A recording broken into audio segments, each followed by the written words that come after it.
Systemic incompatibilities, an exhaustive analysis of universal credit calculation, methodologies for student finance. Introduction, the collision of philosophies.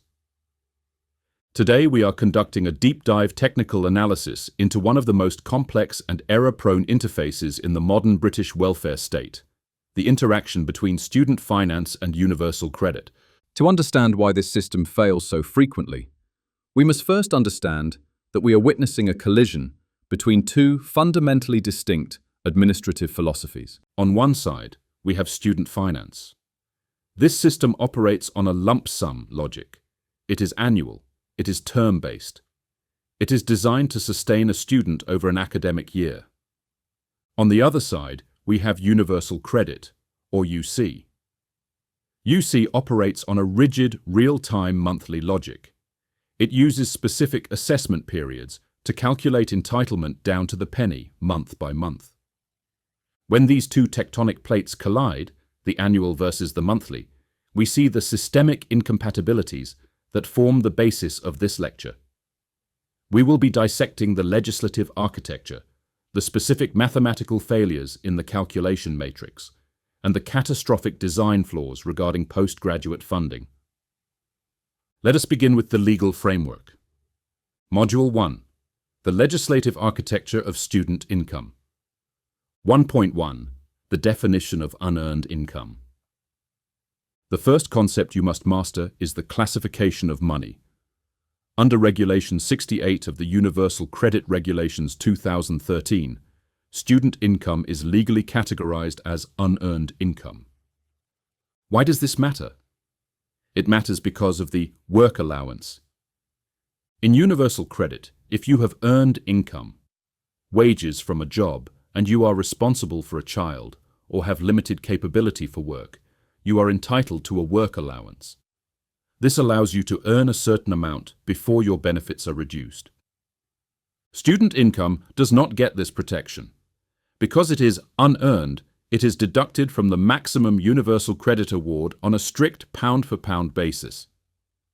There is only one statutory concession, a disregard of £110 per assessment period. Regulation 71, Step 4.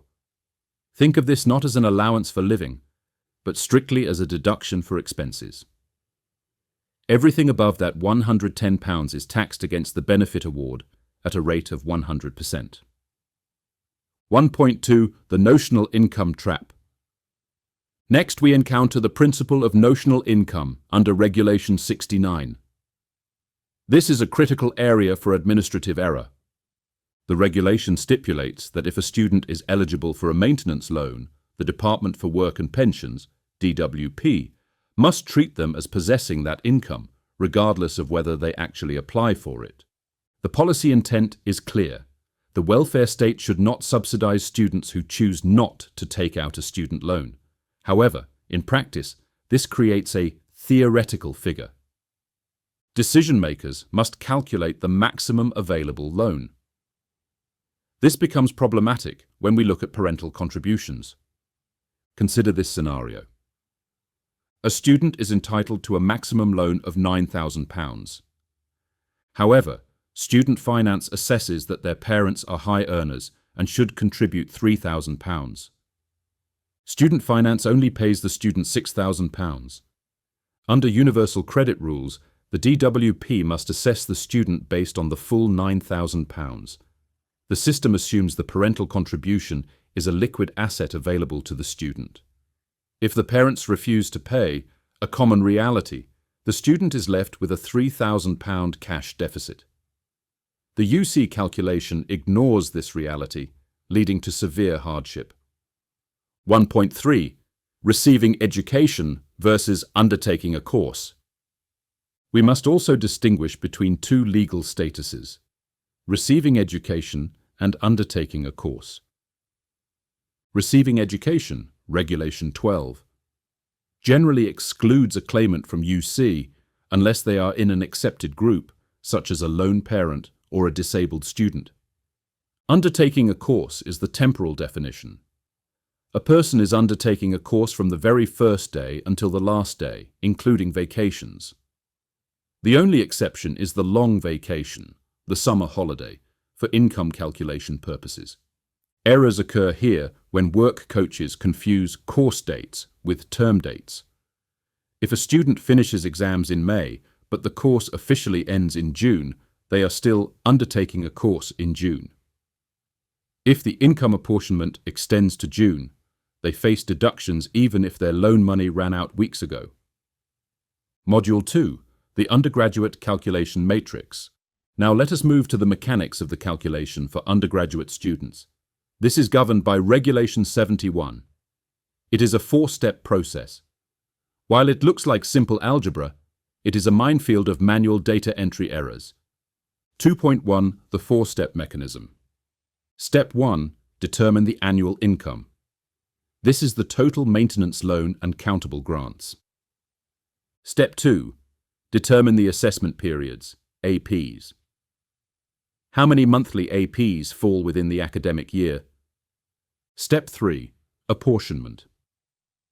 Divide the Step 1 figure by the Step 2 figure. Step 4. Disregard. Deduct £110 for expenses. Where does this fail? In Step 1, agents often include the special support element, which should be disregarded. In Step 2, agents miscount the APs. If a course starts on the 15th and the AP starts on the 14th, does that month count? The inconsistency here is rampant. In Step 4, a common mathematical error is deducting the £110 from the annual total rather than the monthly apportioned amount. This drastically increases the deduction and harms the claimant. 2.2. The Special Support Element, SSE, Blind Spot. I want to focus specifically on the Special Support Loan, SSL, or grant. This is the most pervasive source of financial loss for undergraduate claimants. The SSL is designed for books, travel, and equipment. Regulation 68.7 mandates that it be disregarded in the universal credit calculation. However, the DWP agent portal does not have a smart field for this. Student finance letters often bundle the maintenance loan and the special support loan into a single total maintenance support figure. If a work coach simply types that total figure into the system, they are illegally taxing the student on money intended for books and travel. Let's look at the math. Imagine a lone parent student. Total support, £13,000, £9,000 maintenance plus £4,000 special support. Correct calculation, DWP should only count the £9,000. Common error, DWP counts the full £13,000. If spread over 10 months, this error increases the monthly deduction by £400. Over an academic year, that is a £4,000 loss for a vulnerable family, purely due to data entry failure. 2.3 Disregarded grants. We also see errors with specific grants. Regulation 68.7 lists grants that must be disregarded: tuition, disability, DSA, books, and childcare. The Parents' Learning Allowance, PLA, is explicitly disregarded. However, because it is often paid alongside the main loan, agents frequently sweep it into the total income figure. Conversely, the Adult Dependence Grant, ADG, is included as income, but often confused with the PLA. Module 3. The Postgraduate Anomaly. If the undergraduate system is complex, the postgraduate system is structurally broken. This brings us to the postgraduate master's loan and the 30% rule. 3.1. The 30% rule failure. Unlike undergraduates, postgraduate students in England and Wales receive a single block of funding. It is not split into tuition and maintenance. To account for this, the DWP introduced a blunt instrument. Only 30% of the maximum postgraduate loan is taken into account as income. The remaining 70% is disregarded, assumed to be for tuition. 3.2. The mechanism of failure. The failure here is almost entirely technological. The agent portal does not have a button that says postgraduate loan. it does not automatically calculate 30%. The agent must manually look at the PDF evidence, identify the loan type, calculate 30% on a calculator, and enter that result. The cognitive trap is the headline figure. A student finance letter might say, total entitlement, £12,167. A work coach, used to undergraduate loans where they enter the full maintenance figure, will frequently enter £12,167. Let's quantify the damage of this error. Correct countable income. 30% of £12,000 is £3,600. Incorrect entry, £12,000. The difference, the student is assessed as having £8,400 more income than they legally do. When apportioned over 10 months, this results in an over-deduction of £840 per month. For a single claimant, this reduces their standard allowance to zero and eats into their housing element. This error causes evictions, it causes debt, and it is arguably the single most damaging manual error in the entire UC system. 3.3. The maximum loan interaction. This gets worse if the student borrows less than the maximum. Remember the notional income rule? If a student borrows only £6,000 for fees, but the maximum was £12,000, the DWP calculates based on the £12,000. If the agent also forgets the 30% rule, the student is deducted based on £12,000, despite only having £6,000 in their bank account, most of which went to the university. This is a double jeopardy scenario. Module 4. Temporal misalignment. We now move to the issue of time. The friction between the monthly assessment period, AP, and the academic term date is a structural flaw. 4.1. The apportionment formula. Regulation 71 requires DWP to divide total income by the number of assessment periods that fall within the course year. This creates a start date lottery. Student A. Their assessment period runs from the 1st to the 31st. Their course starts September 25th. Because the course is active for 5 days in that AP, the entire month counts. Student B. Their AP runs from the 26th to the 25th. Their course starts September 25th. The overlap is 1 day. But that 1 day triggers a full month of deductions. This is binary. It is all or nothing. 4.2. The summer vacation, no man's land. The most dangerous time is the end of the year. The regulations exclude APs that fall entirely within the long summer vacation. Let's visualize this. Course ends June 15th. Vacation starts June 16th. Claimant AP, May 14th to June 13th. Clearly a term time AP. Next. AP. June 14th to July 13th. Does this June/July AP count? Technically, June 14th and 15th are term days. Therefore, the AP is not entirely within the vacation. Result? A full month of student income is deducted from a period that is 95% summer holiday. The student has no loan money left, but their benefit is slashed. 4.3. Double counting.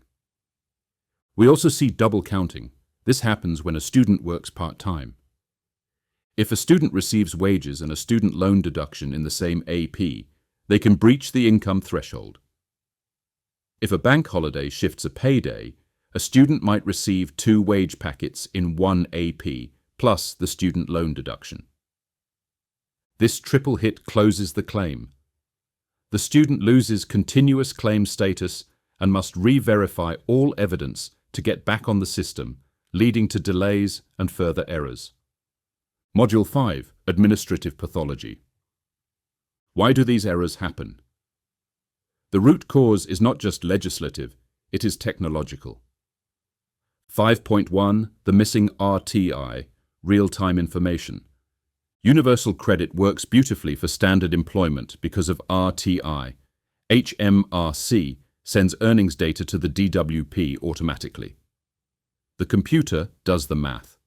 There is no RTI for student finance. The process relies entirely on the claimant uploading a PDF and a human being manually typing figures into a web form.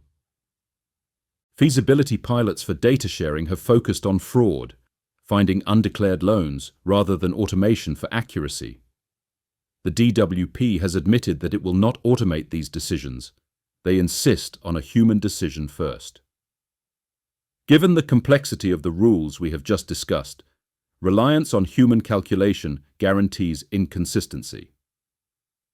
5.2 Agent Portal Limitations. User testimony suggests the agent portal is insufficiently granular. There is no mandatory checkbox asking, "Is this a postgraduate loan?" There is no separate field for special support element that automatically subtracts it. The agent must know the rule, remember the rule, find the figure, do the subtraction, and enter the net amount. This is a high cognitive load for staff who are often dealing with high caseloads and limited training. 5.3 Training Deficits. While the Advice for Decision-Making, ADM, Chapter H6 contains the correct rules, frontline guidance is often simplified. High staff turnover means institutional memory is lost.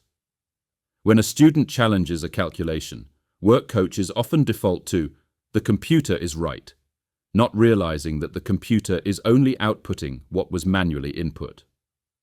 Module 6. Impact on vulnerable cohorts. The consequences of these calculations extend far beyond a reduced monthly payment. They trigger a domino effect. 6.1. The Passported Benefit Cliff Edge. Universal credit is a gateway to passported benefits, free school meals, healthy start vouchers, and free prescriptions. If the postgraduate 100% error occurs, the student's income is artificially inflated. This can reduce the UC award to £0. When the award hits zero, the claim closes. The family immediately loses entitlement to free school meals and healthy start vouchers. For a family with 2 children, this is a loss of over £1,300 per year purely because of a data entry error. 6.2 The Lone Parent Trap. Lone parents are the demographic most likely to combine UC with study, yet the system creates a perverse disincentive. Work. Taxed at 55% after a work allowance. Study. Taxed at 100% after a £110 disregard. The system effectively taxes the acquisition of skills at nearly double the rate of low-wage labour. This undermines the government's agenda for progression in work. 6.3 Disabled students. Finally, disabled students face a catch-22. To claim UC as a student, they must have limited capability for work, LCW, established before the course starts. If they become disabled during the course, they are often ineligible. For those who do qualify, miscalculation can be devastating. If the special support element, often high for disabled students, is not disregarded, the deduction can wipe out the housing element. This forces disabled students to use their Personal Independence Payment, PIP, money meant for care and mobility, to pay their rent. Module 7. Recommendations and Future Outlook. The systemic failures we have analysed are not inevitable. They are choices of design. Based on analysis of reports from the Social Security Advisory Committee, SSAC, and CPAG, here is the pathway to rectification. 7.1 Immediate Automation. The DWP must prioritise a student RTI, a real-time data feed from the student loans company. It should automatically populate the agent portal. It should automatically distinguish between maintenance, tuition, and special support.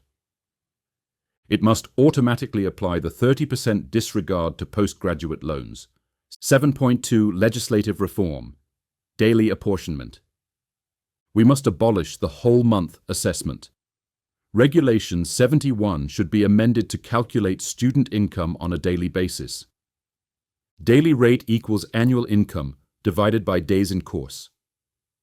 This daily rate should then be multiplied by the number of course days in the specific assessment period. This eliminates the start date lottery and the summer vacation trap. 7.3. A student work allowance. To support making work pay, the government should introduce a student work allowance for lone parents and disabled students. Treating student maintenance as earned income would allow students to keep a portion of their loan for living costs before the taper applies. 7.4. Specialized verification. Until automation is achieved, we need a secondary check system. All postgraduate loan calculations should require sign-off by a secondary decision-maker to ensure the 30% rule was applied. Conclusion. In conclusion, the universal credit miscalculation regarding student finance is a systemic failure of significant magnitude. It is a failure of legislation, a failure of mathematics, and a failure of technology. It disproportionately affects the most ambitious of the poor, those attempting to use education as a ladder out of poverty. Instead of a ladder, they find a snake. Without urgent technical and regulatory reform, the system will continue to generate error, debt, and hardship for the very individuals it is designed to support. Thank you.